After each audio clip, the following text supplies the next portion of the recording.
alla conferenza stampa di Split e ho il piacere di chiamare e di presentarvi nell'ordine interprete Anya Taylor-Joy.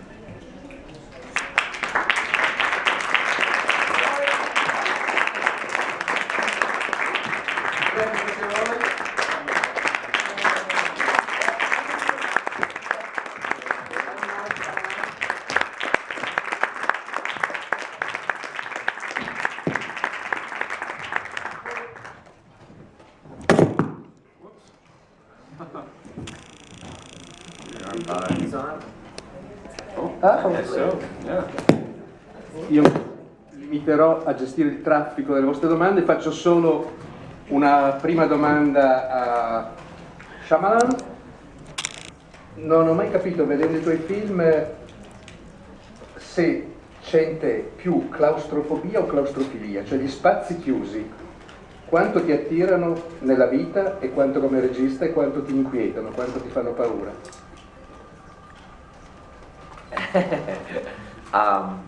I guess it's really the limitations that come from closed spaces that interest me. You know, if you don't know what's on the other side of the door. You know, limiting what a character knows is the most interesting way to create suspense. So if they're in a place where they visually can't see and you can't tell what's on the other side, and you know, if we're doing, I use as an example, kind of like if two people are in a house and you hear a noise upstairs. I thought we were alone. Immediately starts to create suspense when they thought they were alone, but you hear something. It's what you can't see that's important. Thank you. A voi? Se intervenendo dite, vi presentate con nome, cognome e testata, grazie. Era Dulce, qualche potere. I have a question to Mr. McAvoy. Usually we ask to actors how they prepare their character. Now you had to prepare 8 different characters. How did you work out? Because it's a stunning performance. Thank you. Thank you very much. Yeah, every job it can be a very challenging thing to just prepare one. So preparing 8 or 9, I think in this one was definitely a bit of a challenge. It certainly just in matter of time management, you know, try and get it all done, but also try to make sure that you had enough, not to make it reductive, but you've got enough tricks that you can make them all seem different, you know. When you kind of run out of physical gestures or physical posture, you know, you're like, oh geez, oh. But then you learn that you've got way more at your disposal than you thought you had, and working with Knight a little bit in Skype before I turned up in Philly for rehearsals, and then again in rehearsals, we were able to refine that together and really make sure that each character had their own distinct and individual personality, but also physical life as well, which was very important for me.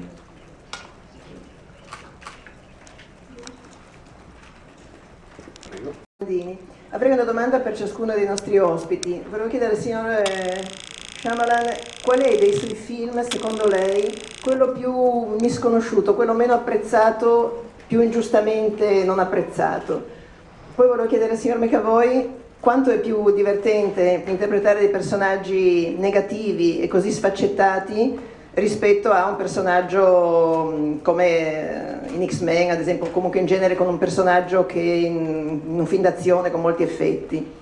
E alla nostra protagonista volevo chiedere, così giovane, come ha fatto ad avere la capacità di trovare subito 2 film così notevoli per il suo esordio? Chi l'ha consigliato oppure è stato un colpo di fortuna? You okay? No. Apologies, but Anya can't actually hear I'll tell you it. what She's she not getting a said. chance. Hi. Yes, hi. Yeah, no. I'm here. Are you hearing that? Yeah, Alright, I'm good, hearing. right. Do you want to answer first? Are we getting more? Oh shit. All right. Thank you. But I'm going to hand it over tonight. I you go first. You know, it's an interesting question. I guess just by its nature, Lady in the Water would be the film with respect, because it's the least seen. You know, it's the least seen of my movies that I've written and directed. It's very kind of, you know, quirky and specific. You know, in these last couple of films, I've really kind of, you know, embraced humor. I really, you know, I enjoy making people laugh and having this weird kind of sense of humor about things. But I've learned that it's easier when the overall movie is in a specific genre. So that if it's in a psychological thriller, and then I can honor the other things under that banner, I think the audience receives it better. They can take in those flavors. And Lady in the Water wasn't a psychological thriller as its kind of main genre. It's a kid's fantasy. And so it was very hard to sell and to connect with the audiences when they have a different brand when they hear me. But it's a very personal movie, obviously, to me. And the small group of audience that has seen it are very, like, it's religion to them. Like, they go crazy. Like, when I meet people on planes that have seen it, they go crazy. And so it's a very personal movie. That's the answer. Thank you. I don't know, really. I like it all. I like doing the big stuff. I like doing the little stuff. And also, big budget doesn't mean that it's a big idea, and little budget doesn't mean that it's a small idea. This was a very large part, and represented a huge challenge for me. The fact that it was a small budget didn't diminish anything. So I really don't see that much of a difference. Really, I've been on really fantastic big budget experiences, and I've been on terrible low budget movies. So, everything depends on the director, your co-stars, and the quality of the script, and your ability to play the part. And if you've got all those things going for you, then you're going to have a cracking time.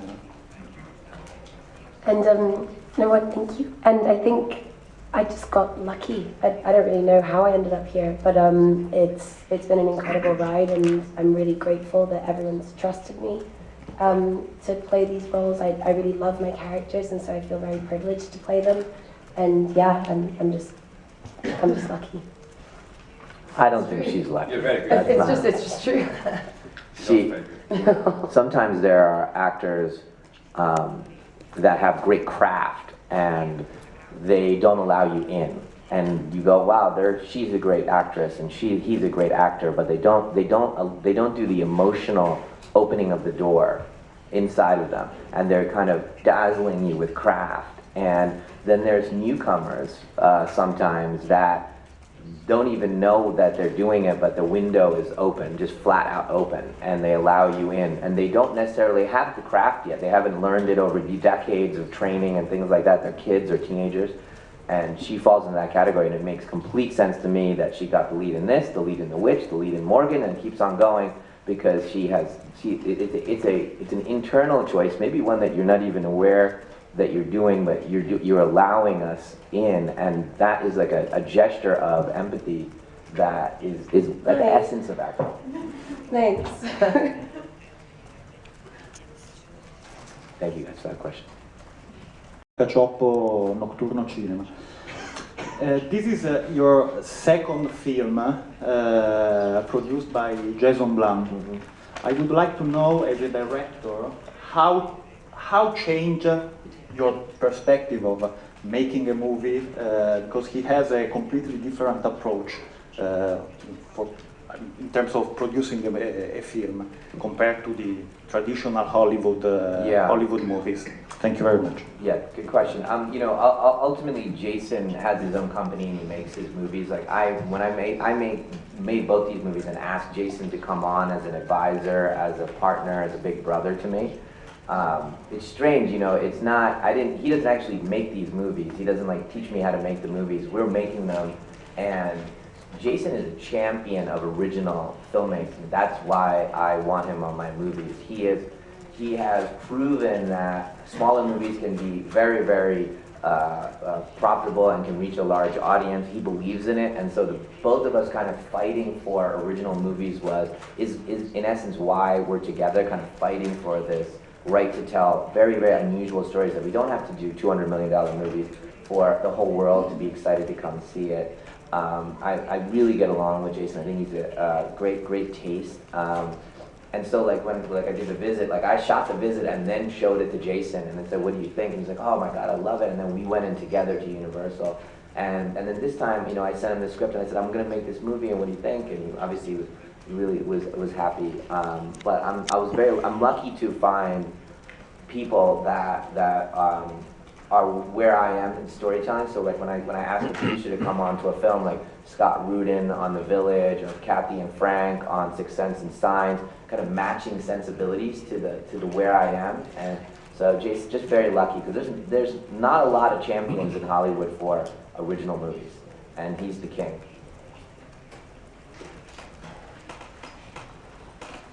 Manuel Sacchi, My Movies.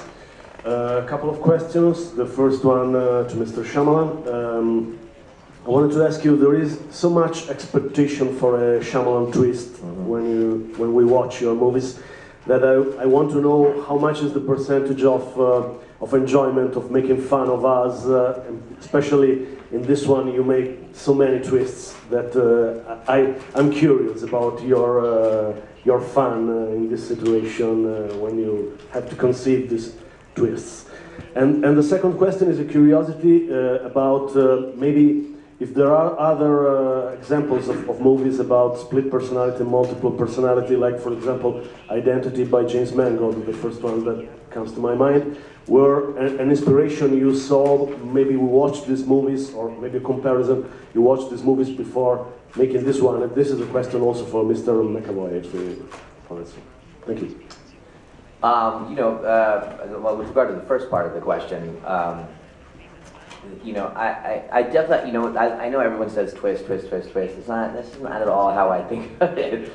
Twist is almost like some parlor trick, like, it's like, and it's not like that. Really, it's film structure is what we're talking about. And I enjoy thinking about how to tell you the story of the murderer, or tell you where you are, and we start the movie at a press conference in Milan, right? And but what I don't tell you is that this is a future world where there are live murders, and then you're actually, how do I inform you of that? Is the film structure? And so what you're saying is the twist is the moment that the information becomes clear, right? I'm holding back information through the movie as I'm telling you the story. Anya's character, Casey, what does she know? Oh my gosh, the beginning of the movie. Is this Saw? Is this going to be like a Saw movie? Is she going to get shot? No, it's not that. Patricia shows up and she's funny. And wait a minute, this isn't what I thought it was. And it keeps evolving, and her character gets more and more and more information until the end. And then when we leave her character, I give you one more piece of information that she's not even aware of, right? That gives context to the piece. So it's film structure when we're talking about how to tell stories. What is the order and how do we do it? And so I'm super inspired by that. I don't go and watch a movie and then try to make a movie like it or something like that. In fact, I'm more motivated by doing something hyper original. Weird movies have inspired me for this movie. I'm not sure. He's writing Hitchcock over here.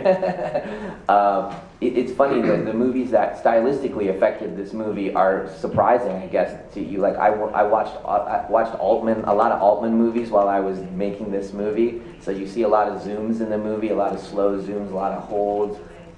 Cachet, this French movie.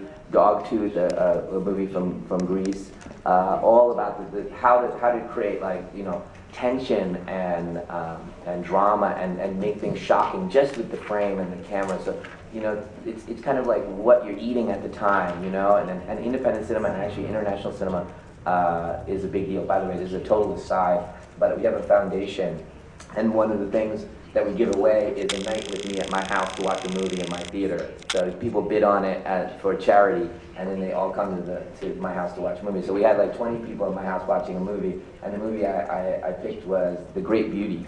It's an Italian film, and I showed it to them because I knew this group in Philadelphia wouldn't have seen it, and so I talked about the movie and how much I love it, and the montage style. If you guys haven't seen it, it's unbelievable movie. So I love Italian cinema.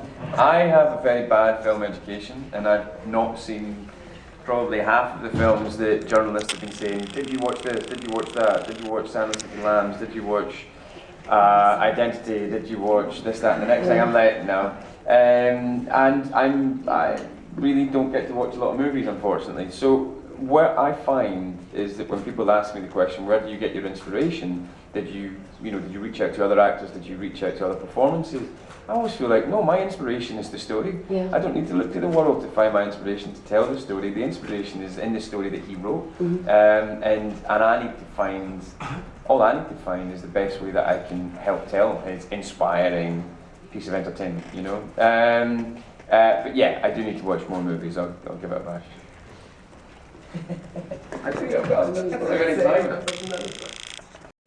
La prima a Mr. Shyamalan riguardo il cameo finale del film, se anche ironicamente ha mai pensato di fare un Shyamalan Cinematic Universe come la Marvel e superare come numero di cameo Stan Lee.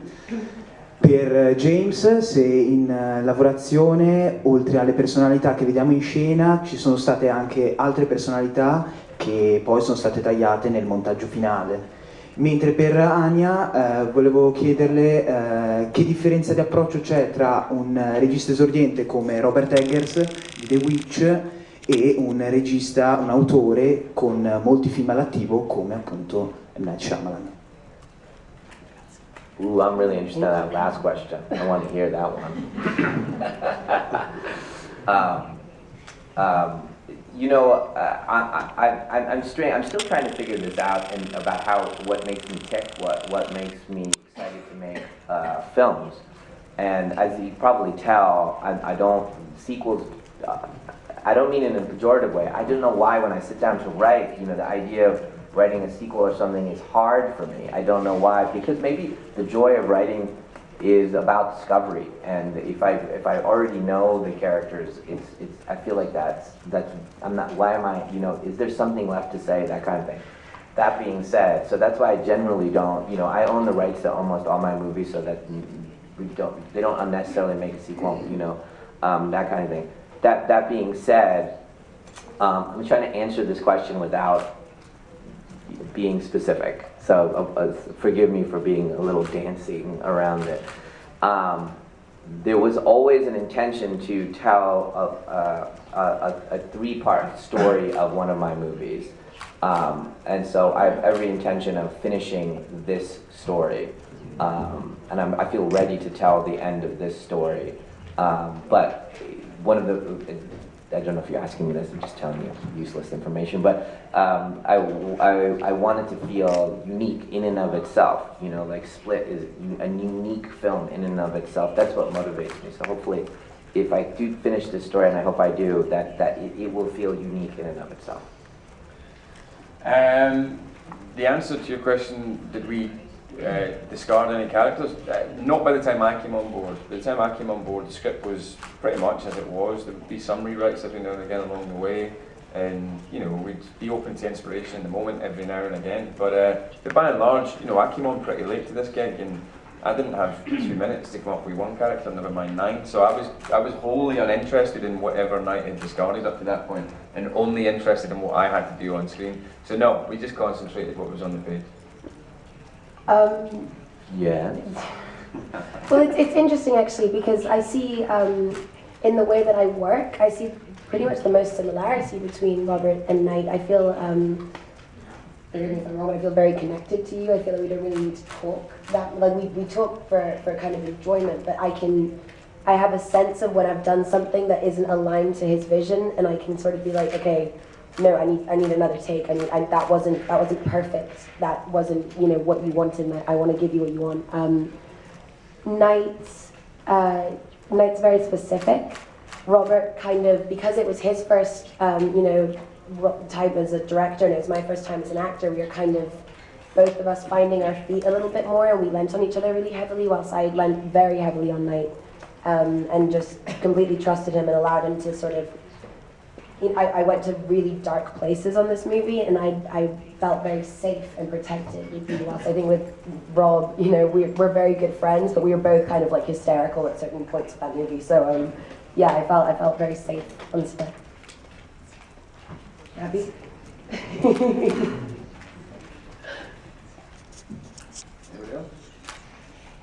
Vi siete affidati totalmente al costumista?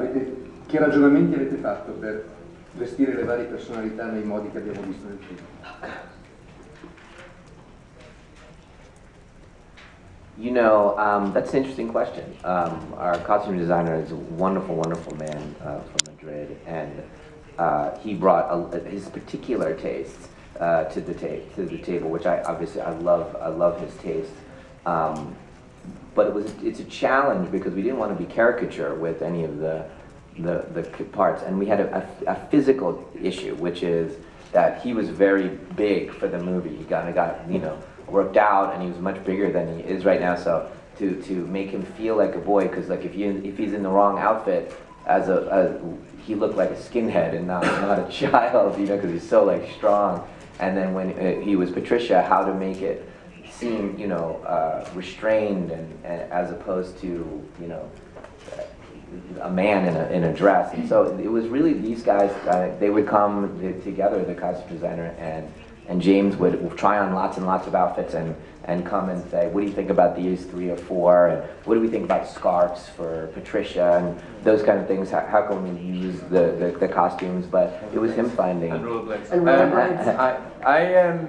I had quite specific things that I wanted to try at least with each character, and I was very certain that Dennis should be buttoned up and that Dennis should be bound and restrained and and I was keen to have a jacket that looked like a straight jacket, and I kind of had one when I was a kid, so I was like, they are out there, and we found one that it was almost like a coat, like a straight jacket. Patricia, Paco was really worried. Paco, our amazing costume designer, had done the Danish Girl, and so he'd had very recent previous experience with dressing a man as a woman. And he was really, really worried. I remember that I just didn't look anything like a woman. And I think with his experience and his form, he'd done really well at making a guy look like a woman. But I was like, dude, I don't think, at no point is Patricia disabused of the fact that she is, unfortunately for her, in a man's body. And she's been living with that her entire existence. And I think that's partly why she's a little bit angry. But it also plays into the jealousy that she has of the girls as well and what they have. But so I was quite keen to yes, definitely try and feminize myself. Feminize, yeah. Try and feminize myself or fem myself up, fembot myself. But at the same time, I was quite happy to have the juxtaposition of this person acting femininely and yet still unmistakably looking like a man. One of the great things that you do in your filmmaking is make your audience feel uncomfortable. And one of the great things I got to do as an actor, because of the characters you wrote, is make the audience feel uncomfortable. Not by even doing a thing, just by nature of the fact that you force an audience to watch things that they are, rightly or wrongly, and usually wrongly, uncomfortable with watching. So one of them is a 9-year-old boy in a man's body. That's just slightly disturbing. Because of all the implications of what that child might then be capable of and not in control of. And the same is true of a man in women's clothing. We just aren't comfortable with it yet, and yet you have to sit there watching it. So it was great to sort of play with the audience in those situations.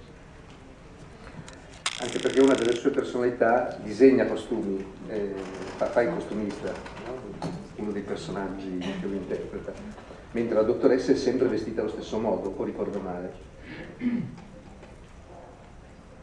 Yeah, I was actually, I was reading Alexander McQueen's biography when I was working on the movie's pre-production and learning about where he came from, and even some of the things that that you hear Barry say, or who we think is Barry in the movie, about clothes and all, actually Alexander McQueen's sensibilities and the things he said and the things he's interested in. And so the idea that one of the identities was interested in fashion gave us a little bit of latitude in my mind to have a breadth of looks for the different characters, as opposed to kind of a limited palette. And so it was a way to feel inspired.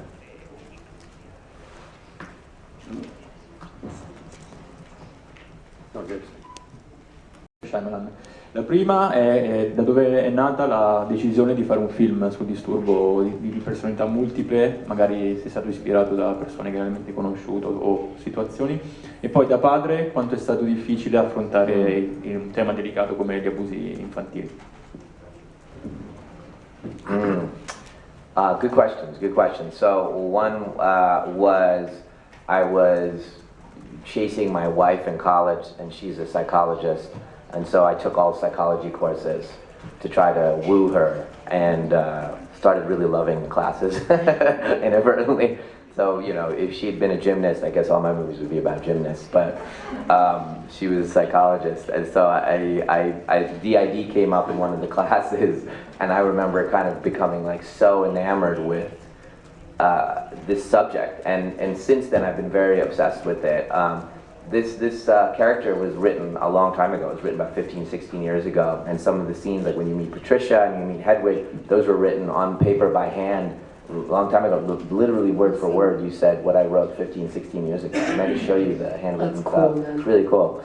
So this is unusual in that way, that it's been a long time coming. I've always, like, when I think of films, sometimes I go, wow, nobody's made a definitive movie about ghosts, or no one has made a definitive movie about this subject. I can't believe it.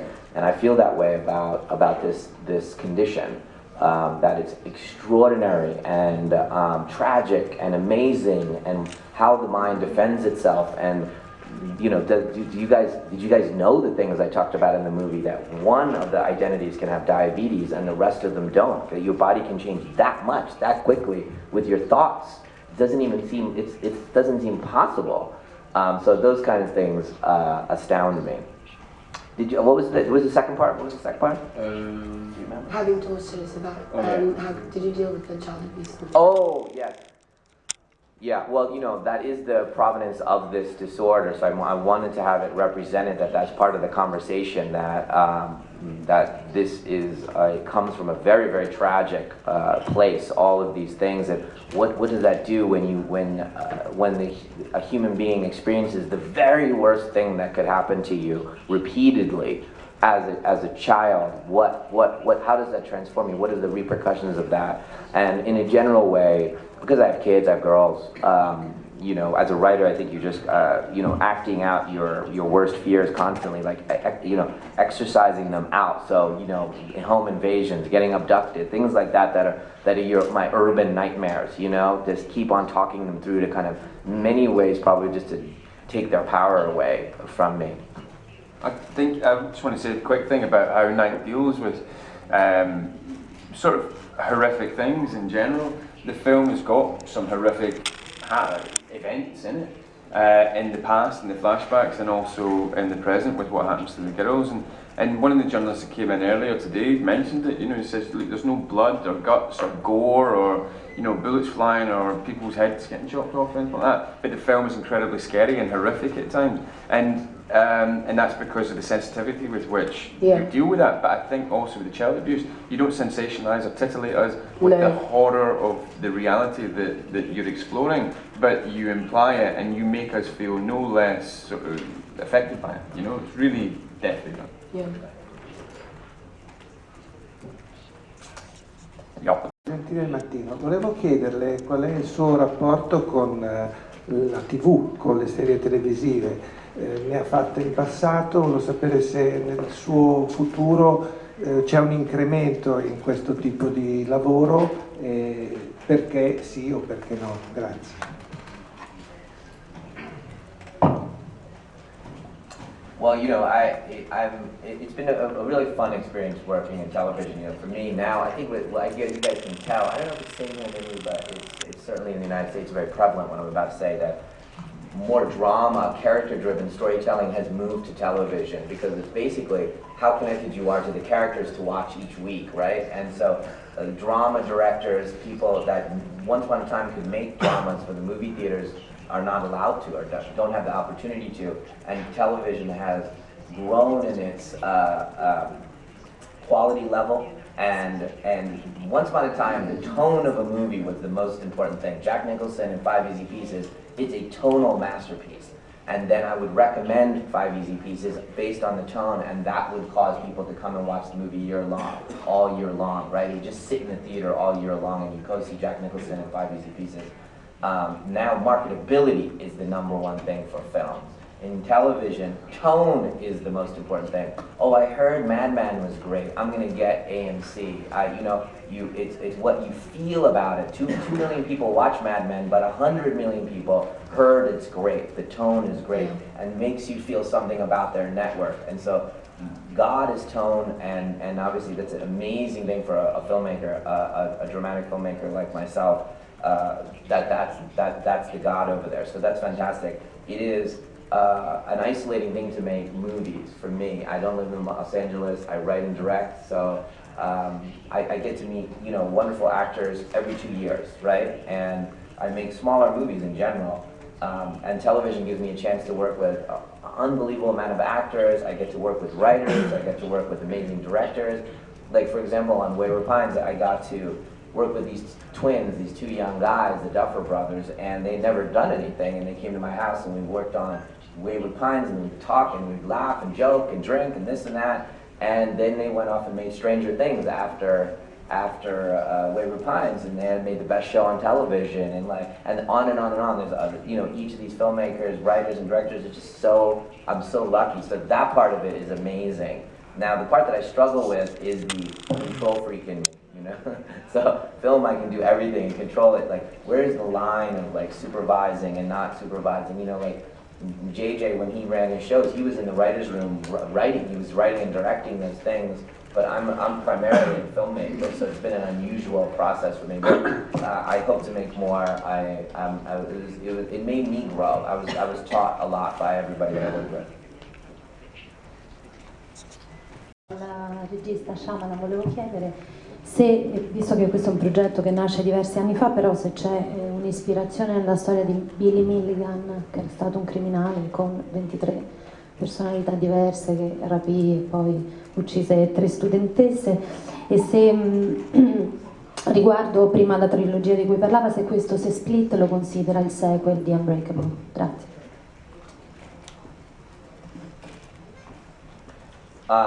Where I can't answer that last part there. So we'll and don't write that, okay? Be very protective if you guys can about the ending. Billy Mulligan was a huge inspiration. That book, The Minds of Billy Mulligan, I suggest you guys all read it. It's amazing. It's a documentation of the true case of Billy Mulligan, and he also had 23, I may have had 24 personalities, and he was caught for a crime. And then once he was caught, they realized he had all of these identities, and he was a brilliant human being. And so the breadth of his identities was insane, because he was actually a genius by nature, and then this trauma happened to him. His identities were off the charts, they knew they could do incredible things because his IQ bandwidth was so large. So it's a very moving and powerful, interesting story there. So yeah, Billy Mulligan was a big deal. Il tempo è scaduto, mi dicono abbiamo contingentamento assoluto e non possiamo derogare, quindi la conferenza stampa finisce qui. Ringrazio i nostri ospiti, ringrazio voi di essere stati qui.